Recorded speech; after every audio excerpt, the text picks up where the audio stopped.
여호수아 4장은 이스라엘 백성들이 그동안 광야에서 40년을 지내다가 그 하나님이 오늘 그들에게 보여주신 땅, 약속의 땅이죠. 젖과 꿀이 흐르는 땅이라고도 말하고 있고, 하나님이 오늘 우리에게 주신 기업으로 나가는 그 길목, 그 목전, 그곳에서 건너야 하는 이 첫 관문, 그것이 이제 요단강이었다는 것을 오늘 우리에게 설명하고 있습니다.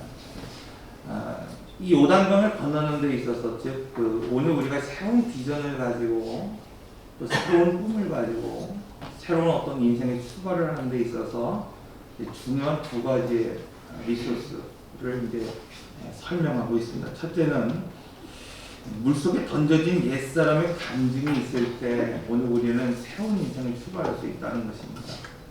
출애굽기를 보면은 크게 두 개의 강을 건너야 된다 이렇게 말하고 있어요. 그 첫 번째가 홍해이고 두 번째가 오늘 본문에 소개되고 있는 요단입니다.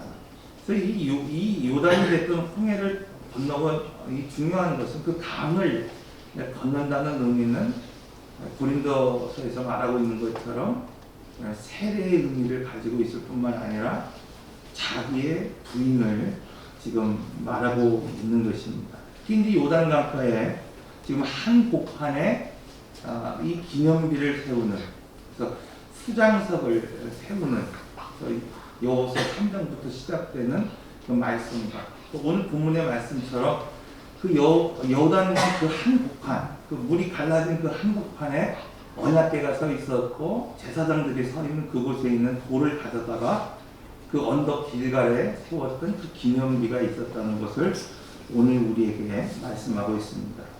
자, 구원받은 백성들이 이 6월절 어린이 양의 그 피를 통해서 구원받은 하나님의 자녀들이 이 애굽에서부터 변화된 삶을 살기 위해서, 구원받은 삶을 살기 위해서 반드시 건너야 될 것, 그것이 무엇인가 하면은 홍해였다 이렇게 말씀하고 있는 겁니다. 자, 여기서 중요한 것은 홍해를 단지 건넜다는 것이 중요한 것이 아니라 그들이 홍해를 건너므로 말미암아 주도권이 변화됐다는 데 이제 오늘 우리가 포커스를 맞춰야 된다는 것입니다. 여러분, 이스라엘 백성들 1세대들은 홍해를 건넜던 사람들이었습니다. 어떻게 보면 오늘 본문의 말씀처럼 형식적으로는 세례를 받았던 사람들이었고 주도권이 변화된 삶을 살았던 사람이었다는 것을 오늘 우리는 볼 수 있습니다. 왜냐하면 그들은 이 홍해를 건너는 그 순간부터 하나님이 인도하시는 대로 구름 기둥을 쫓아 살았고 불 기둥을 쫓아 살았기 때문입니다. 그래서 형식적으로는 그들의 주도권이 하나님에게 흘러가고 있다는 것을 보게 됩니다. 그런데 정말 중요한 것은 자기 부인이 없었다는 것입니다. 여러분, 오늘 우리도 어쩌면 믿음의 삶을 시작하면서 이렇게 세례를 받으면서 새로운 신앙을 시작할 때가 있고, 또 지난 세월 어쩌면 오늘처럼 어떤 분들은 교회에서 또 피택이 되어서 임직을 받으면서 새롭게 어떤 신앙의 결단으로 시작하며 살아간 성도들이 있을 것입니다. 여러분, 이 모든 것들이 오늘 본문에서 말하고 있는 것처럼 강을 건너는 삶을 살아가는 것입니다. 새로운 인생을 시작하는 것이고 새로운 비전과 새로운 꿈을 갖고 살아가는 것입니다. 그런데 중요한 것은 뭐냐면 이처럼 1세대처럼 강을 걷는 것 같고 세례를 받은 것 같고 임직을 하는 것 같지만은 정말 중요한 것은 자기 부인이 없을 때 여러분 더 이상 넘어가지 못하는 것을 보게 됩니다. 그래서 저는 그런 의미에서 이렇게 임직자들에게 있어서 가장 중요한 것, 그것은 무엇인가 하면은 자기 부인이다 이렇게 생각합니다. 여기 임직은 어떤 면에서 신앙생활에 있어서 새로운 출발과 같습니다.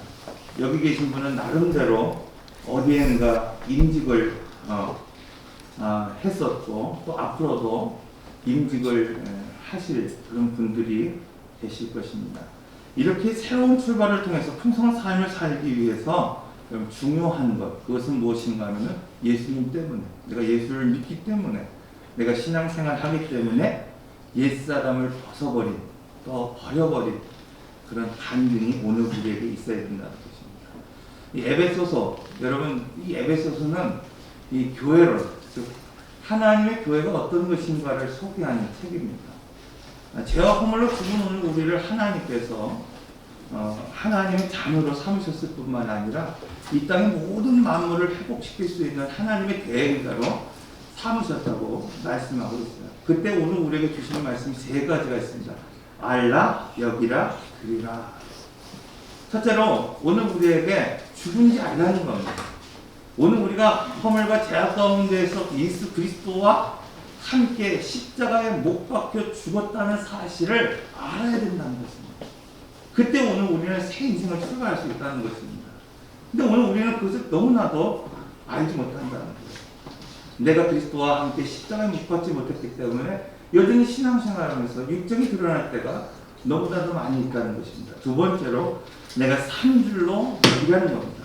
내가 죽었다고 한다면 그냥 죽은 채로 있는 것이 아니라 그리스도와 함께 예수를 믿는 오늘 우리가 그와 함께 다시 산 줄로 여기라 이렇게 말씀하고 있어요. 마지막으로 오늘 우리가 그렇게 살아났다고 한다면 의의 병기로 드려야 된다고 말씀하고 있습니다. 여러분 이처럼 오늘 우리가 그리스도와 함께 죽지 않고 자기를 부인하는 삶을 살지 않는다고 한다면 결코 하나님 나라의 풍성한 삶을 누리며 살아갈 수 없습니다. 그래서 여호수아에서 지금 이 세대들, 지금 이 광야를 살아가는 그 세대들이 새로운 꿈과 새로운 비전을 향해서 나가기 위해서 가장 중요한 것, 지금 그것을 시작하고 있다는 거예요.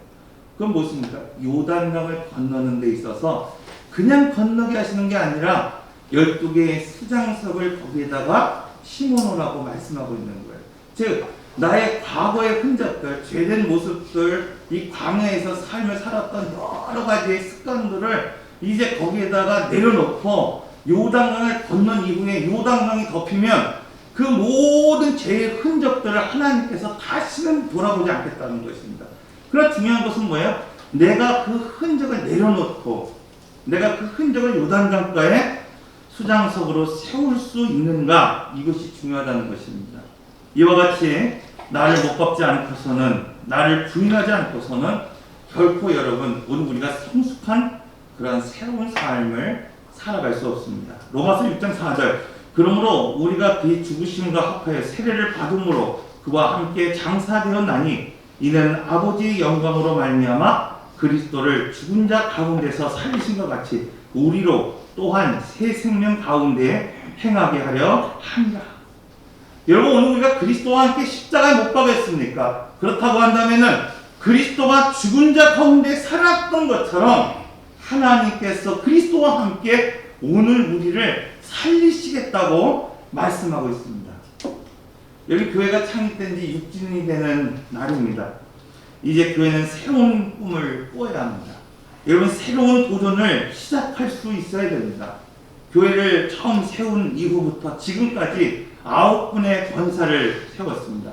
2분의 안수집사를 세웠고 1분의 장로를 픽택했습니다.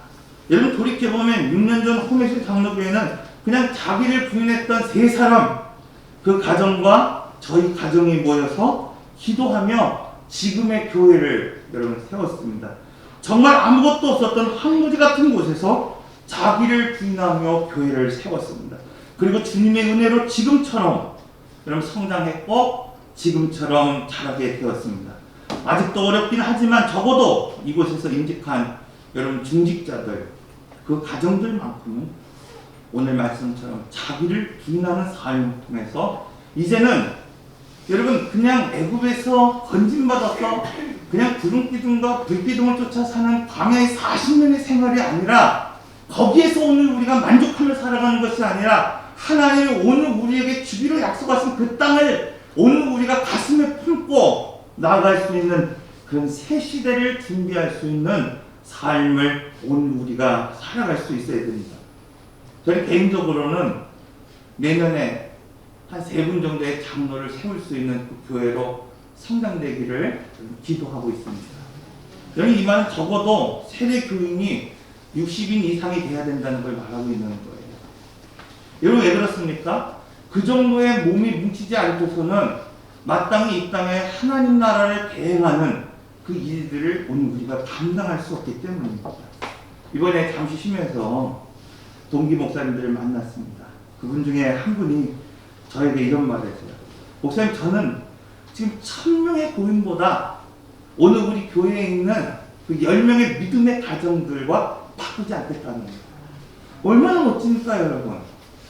자기는 큰 그 교회에 수천 명의 교인보다 믿음으로 세워져 있는 지금의 10가정과 바꾸지 않겠다. 여러분, 이렇게 말하고 있어요. 왜 그렇습니까? 그들과 함께 새로운 비전을 꿈꾸고 새로운 어떤 그 비전을 향해서 걸어나가는 것, 그것이 자기의 소망이고 기쁨이기 때문이라는 거예요. 여러분, 그렇습니다. 이제 새로운 그 시대를 꿈꾸는 그 꿈, 여러분, 새로운 시대를 바라보는 그 꿈, 하나님이 오늘 우리에게 주시고자 하는 그 약속의 땅, 여러분, 그 새로운 시대를 열어갈 꿈을 지금 세워진 임직자들, 그리고 앞으로 세워갈 중직자들과 함께 저는 꿈꾸고 싶습니다. 그러기 위해서 가장 중요한 것이 무엇입니까, 여러분? 자기를 부인할 수 있는 삶을 살아가야 된다는 것입니다. 사랑하는 성도 여러분, 비록 오늘 우리는 어려운 시대를 살아가고 있습니다. 이렇게 수많은 교회들이 문을 걸어잠지 않으면 안 될 만큼 참 비통한 그런 삶을 오늘 우리가 살아가고 있고, 오늘도 이렇게 오늘 우리는 어쩌면 하나님 앞에 예배를 드리지만은 마스크를 쓰고 있고 뭔가 벽을 쳐놓는 그런 모습으로 여러분 고민하며 살아가는 그 시대를 살아가고 있습니다. 그러나 여러분, 오늘 우리에게 새로운 꿈이 있습니다. 새로운 비전이 있습니다. 아무리 어렵고 힘들고 아무렇지만 새로운 시대를 열어갈 그 비전을 품고 나아갈 수 있는 여러분들의 삶이 다 되시기를 바랍니다. 두 번째, 그러기 위해서 중요한 것은 건짐을 받은 간증이 있어야 된다는 것입니다. 여호수아 4장 6절의 10절의 말씀, 후일에 너희 자손들이 물어 이르되 이 돌들은 무슨 뜻이냐 하거든 그들에게 이르기를 요단물이 여호와의 언약궤 앞에 끊어졌나니 곧 언약궤가 요단을 건널 때에 요단물이 끊어졌으므로 이 돌들이 이스라엘 자손에게 영원한 기념이 되리라. 여러분, 오늘 본문의 말씀을 보면은 여호수아가 이스라엘 각 지파의 사람들에게 명령을 내리고 있습니다. 언약궤가 서 있는 그 강복판, 요단강 한복판, 여러분, 그곳에 있는 돌을 어깨에 메어갖고 언덕에 지금 세워놓으라는 겁니다. 여러분, 생각해 보십시오. 저는 이 본문을 읽으면서 생각해봤어요. 오늘 우리가 기념해야 할 돌이 어떤 돌이기 때문에 영원히 기념될 만한 돌일까?